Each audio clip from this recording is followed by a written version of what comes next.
ರೂಪೇಶ್ ಶೆಟ್ಟಿ ಅವರ ನಿರ್ದೇಶನ ಬರ್ತಾ ಇದೆ ಅಂತಂದರೆ ಒಂದು ಖುಷಿಯ ವಿಚಾರ ಅಂತಂದರೆ ಅವರು ಮಾಡಿರುವಂಥ ಸಿನಿಮಾಗಳೆಲ್ಲ ಸೂಪರ್ ಡೂಪರ್ ಹಿಟ್ಟು. ಬಟ್ ಈ ಬಾರಿ ಡಬಲ್ ಖುಷಿ ಏನಕ್ಕೆ ಅಂತಂದರೆ ತುಳು ಜೊತೆ ಕನ್ನಡ ಭಾಷೆನಲ್ಲೂ ಕೂಡ ಸಿನಿಮಾ ರಿಲೀಸ್ ಆಗಿರುವಂಥದ್ದು, ಇಲ್ಲೂ ಕೂಡ ಒಳ್ಳೆ ರಿಪೋರ್ಟ್ ತೊಗೊಂಡಿರುವಂಥದ್ದು. ಸದ್ಯಕ್ಕೆ ಸಿನಿಮಾದ ಗೆಲುವಿನ ಖುಷಿನಲ್ಲಿ ರೂಪೇಶ್ ಅವರು ಇದ್ದಾರೆ, ಬನ್ನಿ ಮಾತಾಡ್ಸೋಣ. ಸರ್ ನಮಸ್ತೆ. ಮೊದಲಿಗೆ ಕಾಂಗ್ರೆಸ್, ಯಾಕೆಂದರೆ ತುಳುನಲ್ಲಿ ಮಾಡಿರುವಂಥ ಸಿನಿಮಾಗಳೆಲ್ಲ ಸೂಪರ್ ಡೂಪರ್ ಹಿಟ್ಟು, ಅದಕ್ಕೆ ಹೊಸದೊಂದು ಸೇರ್ಪಡೆ ಅಂತಂದರೆ ಜೈ, ಕನ್ನಡದಲ್ಲೂ ಕೂಡ ಸಕ್ಸಸ್ ಆಗಿರುವಂಥದ್ದು, ಎಷ್ಟು ಖುಷಿ ಇದೆ ಅಂತ? ತುಂಬ ಖುಷಿ ಇದೆ. ಏನಕ್ಕೆ ಅಂತಂದರೆ ಒಂದು ತುಳು ಸಿನಿಮಾ ಅಂತ ಅನ್ನೋದು ಯಾವಾಗಲೂ ನನಗೊಂದು ಇಮೋಷನು. ಆ್ಯಂಡ್ ನಮ್ಮದೊಂದು ಕನಸಿತ್ತು ತುಳು ಸಿನಿಮಾ ಕೇವಲ ನಮ್ಮ ಊರಲ್ಲೇ ರಿಲೀಸ್ ಆಗೋದು ಬಿಟ್ಟು, ಅಂದರೆ ಫಸ್ಟ್ ಡೇ ಅಂತ ಬಂದಾಗ ಫಸ್ಟ್ ಡೇ ಬೇರೆ ಸಿನಿಮಾಗಳ ಥರ ಬೇರೆ ಬೇರೆ ಬೇರೆ ಬೇರೆ ಊರುಗಳಲ್ಲೂ ರಿಲೀಸ್ ಆಗಬೇಕು ಅಂತ ಅದನ್ನು ಜೈ ಪೂರೈಸಿದೆ ಅಂತ ಹೇಳ್ಬೋದು. ಮೊದಲ ದಿನ 102 ಥಿಯೇಟ್ರ್ಗಳಲ್ಲಿ ರಿಲೀಸ್ ಆಯಿತು. ಆ್ಯಂಡ್ ಮೊದಲ 3 ದಿನದಲ್ಲಿ 100ಕ್ಕಿಂತ ಹೆಚ್ಚು ಹೌಸ್ಫುಲ್ ಶೋಸ್ ಆಯಿತು. ತುಂಬ ದೊಡ್ಡ ಮಟ್ಟದಲ್ಲಿ ಜನ ಸ್ವೀಕಾರ ಮಾಡಿದ್ರು. ತುಳು ಕನ್ನಡ ಎಟ್ ಅ ಟೈಮ್ ರಿಲೀಸ್ ಆದಂತಹ ಒಂದು ದಾಖಲೆ ಬರೀತು. ತುಂಬ ಖುಷಿ ಇದೆ ಸರ್. ಒಂದು ತುಳು ಸಿನಿಮಾ, ಅದು ನನ್ನ ಸಿನಿಮಾ ಅಂತಲ್ಲ, ಒಂದು ತುಳು ಸಿನಿಮಾ ಇಷ್ಟೊಂದೆಲ್ಲ ಮಾಡ್ತಾ ಇದೆ ಅಂತ ಹೆಮ್ಮೆ ಇದೆ ಸರ್. ಕನ್ನಡದಲ್ಲೂ ಕೂಡ ಸಿನಿಮಾನ ರಿಲೀಸ್ ಮಾಡಬೇಕು ಅನ್ನೋ ಥಾಟ್ ಯಾಕೆ ಬಂತು ಅಂತ? ಅಂದರೆ ಲಾಸ್ಟ್ 2 ಸಿನಿಮಾ ಚೆನ್ನಾಗಾದಾಗ, ಹಿಟ್ಟಾದಾಗ ತುಂಬ ಜನ ಹೇಳ್ತಾಯಿದ್ರು ಕನ್ನಡದಲ್ಲೂ ಮಾಡಬೇಕಾಗಿತ್ತು. ನಮ್ಮ ಪ್ರೊಡ್ಯೂಸರ್ಸು ಹೇಳಿದ್ರು ಲಾಸ್ಟ್ ಸಿನಿಮಾನ ಮಾಡಿ ಅಂತ. ಬಟ್ ಆವಾಗ ನನಗೆ ಅಷ್ಟೊಂದು ಕಾನ್ಫಿಡೆನ್ಸ್ ಇರಲಿಲ್ಲ, ಬಿಕಾಸ್ ಅದು ಪ್ಯೂರ್ಲಿ ತುಳುಗೆ ಅಂತಲೇ ಮಾಡಿದಂಥ ಸ್ಕ್ರಿಪ್ಟ್ ಆಗಿತ್ತು. ಬಟ್ ಈ ಸ್ಕ್ರಿಪ್ಟ್ ಬರೆದ ಮೇಲೆ ಒಂದು ಸ್ವಲ್ಪ ಕಾನ್ಫಿಡೆನ್ಸ್ ಬಂತು. ಇದು ಯಾವ ಊರಲ್ಲೂ ಬೇಕಾದರೂ ಆಗೋವಂಥ ಘಟನೆಗಳು, ಯಾವ ಊರಲ್ಲಿ ಬೇಕಾದರೂ ಆಗೋವಂತಹ ಪೊಲಿಟಿಕಲ್ ಸಿನಾರಿಯೋ ಇರೋವಂತಹ ಸಿನಿಮಾ. ಹಾಗಾಗಿ ಇದನ್ನು ಕನ್ನಡಕ್ಕೆ ಮಾಡಿದ್ರೆ ಕನ್ನಡದ ಜನತೆಗೂ, ಅಂದರೆ ನಮ್ಮ ಊರು ಬಿಟ್ಟು ಹೊರಗಿರೋರ್ಗೂ ಇದು ಕನೆಕ್ಟ್ ಆಗುತ್ತೆ ಅಂತ ಆ ಕಥೆ ದೊಡ್ಡ ಕಾರಣ ಕನ್ನಡದಲ್ಲೂ ಮಾಡೋದಕ್ಕೆ. ಇನ್ನೊಂದು, ತುಳು ಸಿನಿಮಾನ ಲಾಸ್ಟ್ ಟೈಮ್ ಸರ್ಕಸ್ ಮಾಡಿದಾಗ ತುಂಬ ಜನ ಹೇಳಿದರು ನಮಗೆ ನೋಡೋದಕ್ಕೆ ಆಸೆ ಇದೆ, ಬಟ್ ನಮ್ಗೆ ಅರ್ಥ ಆಗಲ್ಲ. ಬಟ್ ತುಳುವಲ್ಲಿ ನೋಡಿ ಕೂಡ, ಅಂದರೆ ಕನ್ನಡದವರು ತುಳು ಬರದೇ ಇದ್ದರೂ ಸರ್ಕಸನ್ನು ನೋಡಿದರು, ಕನ್ನಡ ಆಗ್ತಾ ಇದ್ದರೆ ಇನ್ನೂ ಮಜಾ ಮಾಡ್ತಾ ಇದ್ವಿ ಸರ್ ಅಂತೆಲ್ಲ ಹೇಳಿದರು. ಆ ಒಂದು ರೀಸನ್ಗೆ ನಾನು ತುಳುವನ್ನು ಕನ್ನಡದಲ್ಲಿ ಡಬ್ ಮಾಡಿರೋ ಅಂಥದ್ದು. ಇನ್ನೊಂದು, ತುಳು OTT ರೈಟ್ಸ್ ಎಲ್ಲ ಹೋಗೋದು ಕಡಿಮೆ. ಸೊ ಹಾಗಾಗಿ ಆ ರೈಟ್ಸ್ ವಿಚಾರನೂ ತಲೆಯಲ್ಲಿ ಇಟ್ಕೊಂಡು ಕನ್ನಡಕ್ಕೆ ಡಬ್ ಮಾಡಿರೋ ಅಂಥದ್ದು. ಒಟ್ಟಾರೆಯಾಗಿ ಮೂಲ ಉದ್ದೇಶ ಒಂದು ತುಳು ಸಿನಿಮಾ ಹೇಗೆ ಮಾಡ್ತಾರೆ, ತುಳು ಸಿನಿಮಾ ಹೇಗಿರುತ್ತೆ ಅನ್ನೋ ಅಂಥದ್ದು ಎಲ್ಲರಿಗೂ ಗೊತ್ತಾಗಲಿ, ಇನ್ನಷ್ಟು ಜನರಿಗೆ ರೀಚ್ ಆಗಲಿ ಅಂತ. ಸರ್, ಆರಂಭದಲ್ಲೇ ಒಂದು ದೊಡ್ಡ ಚಾಲೆಂಜ್ ಮೈ ಮೇಲೆ ಹಾಕೊಂಡಿದ್ರೆ, ಏನಂತಂದರೆ ತುಳು ಸಿನಿಮಾಗಳು ಅಂತ ಬಂದಾಗ ಕಾಮಿಡಿಯನ್ನೇ ಪ್ರಧಾನವಾಗಿ ಇಟ್ಕೊಳ್ಳೋವಂಥ ಸಂದರ್ಭ. ಸೊ ಇಲ್ಲೂ ಕಾಮಿಡಿ ಇದೆ, ಬಟ್ ಅದರ ಜೊತೆಗೆ ಒಂದು ಅಂಡರ್ ಕವರ್ನಲ್ಲಿ ಬೇರೆ ಒಂದು ವಿಚಾರಗಳನ್ನು ಟಚ್ ಮಾಡಿದರೆ, ಪೊಲಿಟಿಕಲ್ ಡ್ರಾಮಾ ಇದೆ. ಸೊ ಅದು ಚಾಲೆಂಜ್ ಇತ್ತ, ಜನ ಹೇಗೆ ಸ್ವೀಕಾರ ಮಾಡ್ತಾರೆ ಅಂತ ಒಂದಷ್ಟು ಗೊಂದಲಗಳಿತ್ತ ನಿಮ್ಮಲ್ಲಿ ಅಂತ? 100% ಇತ್ತು. ಏನಕ್ಕೆ ಅಂತಂದರೆ ನಮ್ಮ ಜನ ಹೇಗೆ ಅಂತಂದರೆ ಇದರಲ್ಲೂ ಕಾಮಿಡಿ 100% ಇದೆ. ಅಂದರೆ 100% ಅಂದರೆ ಸಿನಿಮಾದ ಒಂದು 80% ಕಾಮಿಡಿನೇ ಇರೋದು. ನಾವು ಕತೆ ಸೀರಿಯಸ್ ಆದರೂ ಕೂಡ ಅದನ್ನು ಕಾಮಿಡಿನಲ್ಲೇ ಹೇಳಿದ್ದೀವಿ, ಎಂಟರ್ಟೈನ್ಮೆಂಟ್ ವೇನಲ್ಲೇ ಹೇಳಿದ್ದೀವಿ. ಆದರೆ ನಾನು ಹಿಂದೆ ಮಾಡಿದ್ದಂತಹ 2 ಸಿನಿಮಾಗಳು ಕೂಡ ಕಾಮಿಡಿ ಎಂಟರ್ಟೈನರ್ ಆಗಿತ್ತು, ಕತೆ ಕೂಡ ಕಾಮಿಡಿ ಆಗಿತ್ತು, ಕತೆ ಕೂಡ ಎಂಟರ್ಟೈನರ್ ಆಗಿತ್ತು. ಬಟ್ ಈ ಸಲ ಹೇಳಿದಂತಹ ಕತೆ ಅದು ತುಂಬ ಸ್ಟ್ರಾಂಗ್ ಕತೆ. ಸಮಾಜದಲ್ಲಿ ಏನಾಗ್ತಾ ಇದೆ, ಸಮಾಜದಲ್ಲಿ ಜನರು ಏನನ್ನು ಸೀರಿಯಸ್ ಆಗಿ ತಗೋಬೇಕು ಅಂತ ಹೇಳುವಂತಹ ಕತೆ ಇದು. ಅದರಲ್ಲಿ ಫನ್ನನ್ನು ಆ್ಯಡ್ ಮಾಡೋ ಅಂಥದ್ದು, ಅಥವಾ ಈ ಸೀರಿಯಸ್ ಕಥೆನ ಫನ್ನಾಗಿ ಹೇಳೋ ಅಂಥದ್ದು ತುಂಬ ದೊಡ್ಡ ಚಾಲೆಂಜ್ ಇತ್ತು. ಅದನ್ನು ಬ್ಲೆಂಡ್ ಮಾಡೋದೇ ದೊಡ್ಡ ಚಾಲೆಂಜ್ ಆಗಿತ್ತು. ಸೊ ಅದು ಪರ್ಫೆಕ್ಟ್ಲಿ ಬ್ಲೆಂಡ್ ಆಗಿದೆ ಅಂತ ಅಂದ್ಕೋತಾ ಇದ್ದೀನಿ. ಬಿಕಾಸ್ ಜನ ತುಂಬ ಕಡೆ ನಗ್ತಾರೆ, ಎಲ್ಲೋ ಒಂದು ಕಡೆ ಅಳ್ತಾರೆ ಅಮ್ಮನ ವಿಷಯ ಬಂದಾಗ, ಎಲ್ಲೋ ಒಂದು ಕಡೆ ಎಂಡಲ್ಲಿ ಸಿನಿಮಾ ಆದಮೇಲೆ ಸಿನಿಮಾದ ಬಗ್ಗೆ ಏನು ನಮ್ಮ ಸೋಲ್ ಆಫ್ ದ ಸಿನಿಮಾ ಇದೆ, ಕಂಟೆಂಟ್ ಇದೆ, ಅದ್ರ ಬಗ್ಗೆ ಮಾತಾಡ್ತಾರೆ ಅಂತಂದರೆ ಎಲ್ಲ ವಿಷಯಗಳು ಕೂಡ ನಾವೇನು ಬರೆದಿದ್ವಿ ಅದು ಹಾಗೆ ಟ್ರಾನ್ಸ್ಫರ್ ಆಗಿದೆ ಅಂತ ಅಂದ್ಕೋತೀನಿ ನಾನು. ಸರ್, ಎಲ್ಲೊಂದು ಕಡೆ ಕನ್ನಡ ಸಿನಿಮಾಗಳು ಜನ ಬರ್ತಿಲ್ಲ ಅನ್ನೋಂಥ ಸಂದರ್ಭದಲ್ಲಿ ತುಳು ಒರಿಜಿನಲ್ ಲ್ಯಾಂಗ್ವೇಜ್ ಶೂಟ್ ಆದರೂ ಕೂಡ ಡಬ್ಬಿಂಗ್ ಲ್ಯಾಂಗ್ವೇಜಲ್ಲೂ ಕೂಡ ಭರ್ಜರಿಯಾದ ಕಲೆಕ್ಷನ್ ತಗೋತಾ ಇದ್ರಿ ಮತ್ತು ಹೌಸ್ಫುಲ್ ಪ್ರದರ್ಶನ ಕಾಣ್ತಾರೆ. ಎಷ್ಟು ಖುಷಿ ಇದೆ ಸರ್, ಆಸ್ ಅ ನಟನಾಗಿ, ಡೈರೆಕ್ಟರ್ಗೆ ಈ ಥರದೊಂದು ಸಂದರ್ಭ ನೋಡುವಂಥದ್ದು ಜನರನ್ನು? ತುಂಬ ಖುಷಿ ಇದೆ. ಅಂದರೆ ಇದು ಕನ್ನಡ ಅಂತಲ್ಲ, ತುಳು ಸಿನಿಮಾ ರಂಗ ಬಂದಾಗಲೂ ಜನ ಬರ್ತಾ ಇಲ್ಲ ಸರ್. ನಂದು ಇವಾಗ ಲಾಸ್ಟ್ ಸರ್ಕಸ್ ಅನ್ನೋವಂಥ ಸಿನಿಮಾ 100 ಡೇಸ್ ಹೋಯಿತು. ಅದಾದಮೇಲೆ ಜನ ಬಂದಿರೋದು ತುಂಬ ಕಡಿಮೆ. ಇತ್ತೀಚೆಗೆ ಅಂದರೆ ಒಂದು ಮಿಡಿಲ್ ಕ್ಲಾಸ್ ಫ್ಯಾಮಿಲಿ ಅನ್ನೋವಂಥ ಒಂದು ಸಿನಿಮಾ ಬಿಟ್ಟರೆ ಬೇರೆ ಸಿನಿಮಾಗಳಿಗೆ ತುಳುನಲ್ಲಿ ಜನನೇ ಬಂದಿಲ್ಲ. ಲಿಟ್ರಲಿ ಅಂದರೆ ಕಲೆಕ್ಷನ್ ವೈಸ್ ನೋಡಬೇಕಾದ್ರೆ ಆ ರೇಂಜಿಗೆ ಜನ ಬಂದಿಲ್ಲ. ಸೊ ತುಂಬ ಡ್ರೈ ಇದೆ. ಇದೊಂದು ಪ್ರಯತ್ನ ಮತ್ತೆ ಜನರನ್ನು ಥಿಯೇಟ್ರಿಗೆ ಕರ್ಕೊಂಬರ್ಬೇಕು ಅನ್ನೋವಂಥದ್ದು. ಆ ಭಯನೂ ಇರುತ್ತೆ ನಮಗೆ, ಏನಕ್ಕೆ ಬರ್ತಿಲ್ಲ, ಸೊ ಏನಕ್ಕೆ ಜನ ಕಡಿಮೆ ಆಗಿದ್ದಾರೆ. ಅದ್ರ ಮಧ್ಯೆ ಸೂಫ್ರಮ್ಸೋ ಕಾಂತಾರ ದೊಡ್ಡ ಹಿಟ್ಟಾಗಿರೋವಂಥದ್ದು ಒಂದು ರೀತಿಯಲ್ಲಿ ನಮಗೆ ಮೆಡಿಸಿನ್ ಕೊಟ್ಟಂಗೆ. ಆದರೂ ಕೂಡ ಸೂಫ್ರಮ್ಸೋ ಒಂದು Kannada cinema, pure Kannada cinema, ಹಾಗೂ ಅದೊಂದು ದೊಡ್ಡ ಮಿರಾಕಲ್ ಆದಂತಹ ಸಿನಿಮಾ. ಆ ಲೆವೆಲ್ಗೆ ಎಲ್ಲ ಸಿನಿಮಾನೂ ಆಗಲ್ಲ. ಆ್ಯಂಡ್ ಕಾಂತಾರ ಅನ್ನೋವಂಥದ್ದು ಅದೊಂದು ಬ್ರ್ಯಾಂಡ್, ಅದು ಯಾವಾಗ ಬಂದರೂ ಅದು ಹಿಟ್ಟೇ, ಅದು ಮಾತಾಡಬೇಕು ಅಂತ ಇಲ್ಲ. ಸೊ ನಮ್ಮದು ಆ ಕ್ಯಾಟಗರಿನಲ್ಲಿ ಬರಲ್ಲ. ನಮ್ಮದು ಇದೊಂದು ಸಣ್ಣ ತಂಡದ ಒಂದು ತುಳು ಭಾಷೆಯ ಸಿನಿಮಾ. ಇದನ್ನು ನಾವು ತುಳು ಮಾರ್ಕೆಟ್ ಅಂತಲೇ ನಾವು ಕನ್ಸಿಡರ್ ಮಾಡೋದು.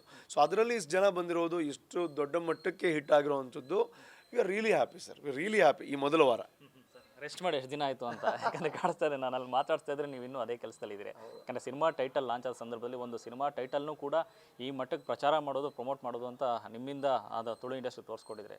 ಜಯನ್ನ ಏನು ಶುರುವಾಯ್ತಲ್ಲ ಒಂದು ವರ್ಡ್ ಟೈಟಲ್ ಲಾಂಚ್ ಆದಾಗಿಂದ ಇಲ್ಲಿ ತನಕ ನಿಂತಿಲ್ಲ ನೀವು. ಹೇಗಿತ್ತು ಸರ್ ಜರ್ನಿ? ಎಷ್ಟು ಪ್ರೆಷರ್ ಕೊಡ್ತಂತ? ಇಲ್ಲ, ತುಂಬ ಹೆವಿ ಪ್ರೆಷರ್ ಕೊಡ್ತೀವಿ. ಏನಕ್ಕೆ ಅಂತಂದರೆ ನೋಡಿ, ಇವಾಗ ದೊಡ್ಡ ಸಿನಿಮಾಗಳು ಅಂತ ಬಂದಾಗ ಒಂದೊಂದು ವಿಷಯಕ್ಕೂ ಒಂದೊಂದು ಟೀಮ್ ಇರುತ್ತೆ, ಒಂದೊಂದು ಹೆಡ್ಗಳಿರ್ತಾರೆ. ಬಟ್ ನಮ್ದೊಂದು ಸಣ್ಣ ತಂಡ ಸರ್. ಅಂದರೆ ನಾವು ಎಲ್ಲದಕ್ಕೂ ಕೋಟಿಗಟ್ಟಲೆ ಬಜೆಟ್ ಹಾಕೋಕ್ಕಾಗಲ್ಲ. ಪ್ರಮೋಷನ್ ಅಂತ ಬಂದಾಗ ನಾವು ಕೋಟಿಗಟ್ಟಲೆ ದುಡ್ಡು ಹಾಕಿ ಯಾವ ರೀತಿ ರೀಚ್ ಆಗುತ್ತೆ ಅಷ್ಟು ರೀಚ್ ಮಾಡಲೇಬೇಕು. ಆದರೆ ಕೋಟಿ ಹಾಕೋಕ್ಕಾಗಲ್ಲ. ಹಂಗಿರ್ಬೇಕಾದ್ರೆ ನಮ್ಮ ದುಡ್ಡಿಗಿಂತ ಜಾಸ್ತಿ ನಮ್ಮ ಶ್ರಮ ಬೇಕಾಗುತ್ತೆ. ಸೊ ನಾನು ಈ ಸಿನಿಮಾ ಯಾವಾಗ ಕೈಗೆ ಎತ್ಕೊಂಡೆ ಅವತ್ತಿನಿಂದ ಇಲ್ಲಿ ತನಕ ಮೆಂಟಲ್ ಸ್ಟ್ರೆಸ್ ಹೆವಿ ಇತ್ತು. ಬಿಕಾಸ್ ಬಜೆಟ್ ಹೆವಿ ಇದೆ, ಅದ್ರ ಜೊತೆಗೆ ಕೆಲಸಗಳು ಹೆವಿ ಇದೆ. 2 ಲ್ಯಾಂಗ್ವೇಜ್ ಅಂತ ಹೇಳೋದು ಈಸಿ ಸರ್. ಅದಕ್ಕೆ ಆದಂತಹ ತಂಡಗಳಿದ್ದಾಗ ನಿಮಗೆ ಈಸಿ ಆಗಬಹುದೇನೋ, ಅದು ಗೊತ್ತಿಲ್ಲ ನನಗೆ, ಬೇರೆ ತಂಡಗಳ ಬಗ್ಗೆ ಗೊತ್ತಿಲ್ಲ. ಬಟ್ ನಮಗೆ ಅಂತಂದಾಗ ನಾವು ತುಳು ಅಷ್ಟೇ ಫೋಕಸ್ ಮಾಡ್ತಾ ಇದ್ದಂತಹ ತಂಡ.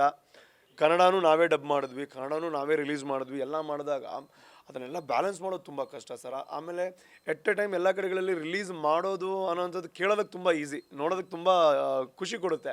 ಆದರೆ ಅದ್ರ ಹಿಂದೆ ಹೆವಿ ಕೆಲಸ ಇದೆ ಸರ್. ನಿದ್ದೆ ಇಲ್ಲದೆ ಎಷ್ಟೋ ದಿನಗಳಾಯಿತು. ಈಗ ನೋಡಿದ್ರು ಕಣ್ಣು ಫುಲ್ ಓಪನ್ ಆಗಿಲ್ಲ ಅನ್ನೊಂದು, ಇನ್ನೂ ನಿದ್ದೆಯಲ್ಲೇ ಇದೆ.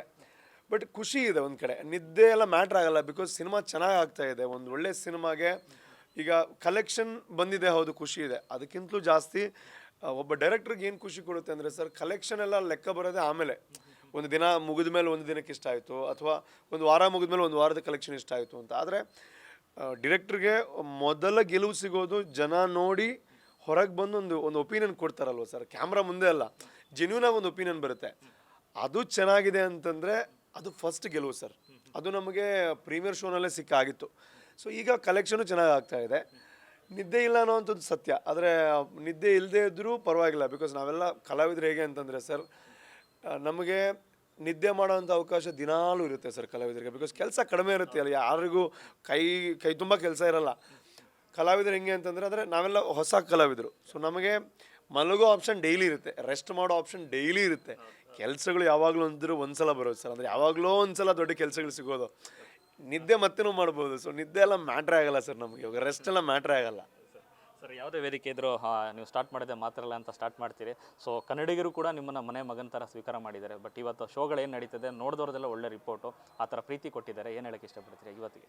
ನಾನು ತುಂಬ ಬ್ಲೆಸ್ಡ್ ಅಂತ ಹೇಳ್ತೀನಿ. ಬಿಕಾಸ್ ನಾನು ಏನೋ ಒಂದು ಮನಸ್ಸಿಂದ ಕೆಲಸ ಮಾಡಿದಾಗ ಅದಕ್ಕೆಲ್ಲದಕ್ಕೂ ಸಪೋರ್ಟ್ ಮಾಡ್ಕೊಂಡು ಬಂದಿದ್ದಾರೆ ಸರ್. ಇವಾಗ ಗಿರಿಗಿಟ್ ಅನ್ನೋದು ನನ್ನ ಮೊದಲ ಡಿರೆಕ್ಷನ್ ಆಗಿತ್ತು. ಆವಾಗ ನನಗೆ ಸಾಕು ಅಂತ ಅನಿಸಿದಂತಹ ಟೈಮಲ್ಲಿ, ಅಂದರೆ 8 ಸಿನಿಮಾ ವರ್ಕ್ ಆಗಿರಲಿಲ್ಲ. ಆವಾಗ ನಾನೇ ಡೈರೆಕ್ಷನ್ ಮಾಡ್ತೀನಿ ಅಂತ ಹೋದಂತಹ ಸಿನಿಮಾ, ಅದನ್ನು 2 ಕೈಗಳಿಂದ ಬಾಚಿಕೊಂಡ್ರು. ಅದಾದಮೇಲೆ ಬಿಗ್ ಬಾಸ್ಗೆ ಬಂದೆ. ಆ ಬಿಗ್ ಬಾಸ್ ಅಂದರೆ ಏನು ಅಂತಲೇ ನನಗೆ ಗೊತ್ತಿರಲಿಲ್ಲ. ಅದು ನಾನು ರೆಗ್ಯುಲರ್ ವಾಚರೂ ಆಗಿರಲಿಲ್ಲ. ಅದು ಒಳಗೆ ಹೋದ್ಮೇಲೆ ಗೊತ್ತಾಗಿದ್ದು ಬಿಗ್ ಬಾಸ್ ಅಂದರೆ ಹಿಂಗೆ ಅಂತ. ಅಲ್ಲಿ OTTಲೂ ನನ್ನನ್ನು ವಿನ್ ಮಾಡಿಸಿದ್ರು, TV ನಲ್ಲೂ ವಿನ್ ಮಾಡಿಸಿದ್ರು. ಅದಾದಮೇಲೆ ಸರ್ಕಸ್ ಅಂತ ಬಂತು, ಅದನ್ನು ಸಕ್ಸಸ್ ಮಾಡಿಸಿದ್ರು. ಇವಾಗ ಜೈಗೆ ಇಷ್ಟೊಂದು ದೊಡ್ಡ ರೆಸ್ಪಾನ್ಸ್ ಕೊಡ್ತಾ ಇದ್ದಾರೆ. ಬಹುಶಃ ಹಾರ್ಡ್ ವರ್ಕ್ ಡೆಫಿನೆಟ್ಲಿ ಮಾಡ್ತೀನಿ ಸರ್, ಅದರಲ್ಲಿ ನಾನು ಯಾವತ್ತೂ ಕಾಂಪ್ರಮೈಸ್ ಮಾಡಲ್ಲ. ಆದರೆ ಎಲ್ಲರೂ ಹಾರ್ಡ್ ವರ್ಕ್ ಮಾಡ್ತಾರೆ. ಆದರೆ ಎಲ್ಲೋ ಒಂದು ಕಡೆ ಆಶೀರ್ವಾದ ಇದೆ ಅಂತ ಅಂದ್ಕೋತೀನಿ ಸರ್, ಇಷ್ಟೊಂದೆಲ್ಲ. ಬಿಕಾಸ್ ಒಬ್ಬನಿಗೆ ಒಂದು ಲೈಫ್ ಟೈಮಲ್ಲಿ ಒಂದು ಸಿನಿಮಾ ಇರ್ಬೋದು, ಯಾವುದೋ ಒಂದು ದೊಡ್ಡ ಸಕ್ಸಸ್ ಸಿಗೋದೇ ದೊಡ್ಡ ವಿಷಯ. ಲೈಫ್ ಎಂಡ್ ತನಕ ಒದ್ದಾಟ ಮಾಡ್ತಾರೆ ಸರ್ ಒಂದು ಸಕ್ಸಸ್ಗೆ. ನನಗೆ ಈಗಾಗಲೇ 2 ಸಿನಿಮಾ ದೊಡ್ಡ ಹಿಟ್ಟು, ಜೈ ಹಿಟ್ ಹಾದಿಯಲ್ಲಿದೆ. ಬಿಗ್ ಬಾಸ್ ಅಂತ ಬಂದಾಗ OTT ಆ್ಯಂಡ್ TV ಎರಡರಲ್ಲೂ ವಿನ್ನರು ಸರ್. ತುಂಬ ದೊಡ್ಡ ಒಂದು ಆಶೀರ್ವಾದ ಜನ ಕೊಟ್ಟಿದ್ದಾರೆ ಸರ್. ಇದಕ್ಕಿಂತಲೂ ನಾನು ಇನ್ನೂ ಬೇಕು ಅಂತ ಎಕ್ಸ್ಪೆಕ್ಟ್ ಮಾಡ್ತೀನಿ. ಆದರೆ ಅದು ಹ್ಯೂಮನ್ ಸೈಕಾಲಜಿ, ಏನೋ ಮಾಡೋಕ್ಕಾಗಲ್ಲ. ಆದರೆ ತುಂಬ ಕೊಟ್ಟಿದ್ದಾರೆ ಸರ್ ಜನ. ಸರ್ ಮಾತಿನ ಮಧ್ಯೆ ಒಂದು ವಿಚಾರ ತೆಗೆದ್ರೆ, ಅಂದರೆ OTT ವಿಚಾರದಲ್ಲಿ ತುಳುಗೆ OTT ಒಂದು ಸಿಗುವಂಥ ಸಂದರ್ಭಗಳ ಬಗ್ಗೆ. ಸೊ ಕನ್ನಡದಲ್ಲೂ ಅದೇ ಏನು ಫೈಟ್ ನಡೀತಾನೆ ಇದೆ.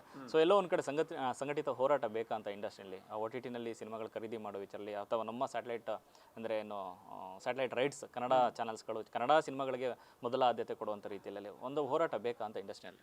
ಅಂದರೆ ಇದು ತುಂಬ ಡೀಪಾಗಿ ಆಲೋಚನೆ ಮಾಡಬೇಕಾಗಿರುವಂಥ ಒಂದು ಸಬ್ಜೆಕ್ಟು ಸರ್. ಅಂದರೆ ಇದು ಹೋರಾಟ ಎಷ್ಟರ ಮಟ್ಟಿಗೆ ಫಲಪ್ರದವಾಗುತ್ತೆ ಗೊತ್ತಿಲ್ಲ. ಬಿಕಾಸ್ ಯಾವುದನ್ನು ನಾವು ಫೋರ್ಸಿಂದ ಮಾಡೋಕ್ಕಾಗಲ್ಲ. It's end of the day ಇದು ಕಲೆ ಆದರೂ ಕೂಡ ಕಲೆಯನ್ನು ಮೀರಿ ಬಿಸ್ನೆಸ್ ಆಗಿಬಿಟ್ಟಿದೆ ಸರ್ ಇವಾಗ.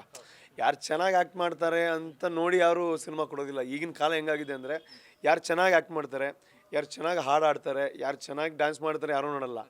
ಯಾರು ಚೆನ್ನಾಗಿ ಫೇಮಸ್ ಇದ್ದಾರೆ, ಯಾರು ಡ್ಯಾನ್ಸ್ ಮಾಡಿದ್ರೆ ರೀಲ್ಸ್ ವೈರಲ್ ಆಗುತ್ತೆ, ಯಾರು ಹಾಡಿದ್ರೆ ರೀಚ್ ಆಗುತ್ತೆ, ಯಾರು ಫಾಲೋವರ್ಸ್ ಜಾಸ್ತಿ ಇದ್ದಾರೆ, ಯಾವ ನಟ ಆ್ಯಕ್ಟ್ ಮಾಡಿದ್ರೆ ಓಪನಿಂಗ್ ಸಿಗುತ್ತೆ, ಇದ್ರ ಮೇಲೆ ಬಿಸ್ನೆಸ್ ಡಿಪೆಂಡ್ ಆಗಿದೆ.